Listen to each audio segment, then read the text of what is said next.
Tonight we begin with the university funding crisis.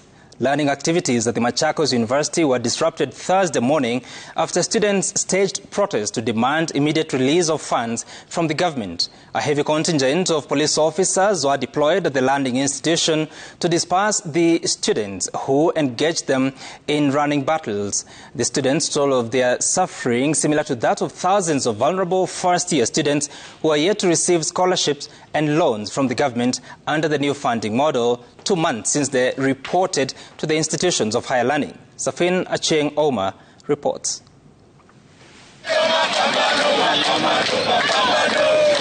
This was the situation at Machakos University on Thursday. Running battles between the police and hundreds of students who barricaded roads leading to the learning institution in protest to push for the immediate release of funds from the government.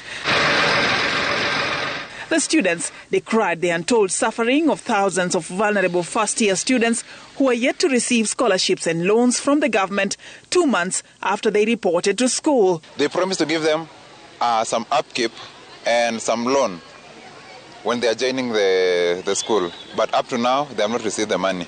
I want to state unequivocally, without any fear of violence, without any fear of contradiction, without any fear of prejudice, that this government does not value education. Why does it take them too long to release help to our various students? Why? Where are these funds? According to the students, a majority of first-year learners have not cleared their school fees and may fail to sit for their first major exam, which is almost due. They have not registered units since they have not paid their fees. The government promised them to join campus. Then there will be capitation after 2 weeks. It's now 3 months. These comrades are sleeping hungry. A hungry comrade cannot study. A hungry comrade cannot go to class. We therefore request the government to release the funds with immediate effect. Failure for help to be released in the next 24 minutes. We are continuing with demonstrations. 5 learners were arrested during the demonstrations, with the students vowing not to relent until their grievances are addressed. In Kisii County, several students at the Kisii University have been forced to endure untold suffering and are now stranded with huge fee balances. Saa hii nilifika kwa poto kufungua, nikapata nimepakisha deni ya 102,000. Nilikuwa nimelipa total, ningekaa nilipe 122,628.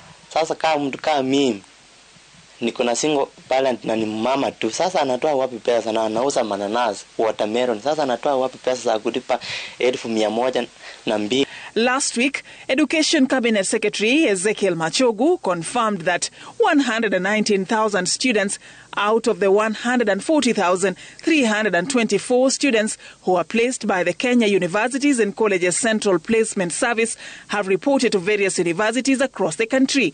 Almost 2 months since the learners reported, the government is yet to release the funds for their capitation. I wish to take this opportunity to assure universities, students and their parents of the government's commitment to foster a conducive and enabling academic environment by playing its part in providing the required funding. Universities and households must also play their part to facilitate their students.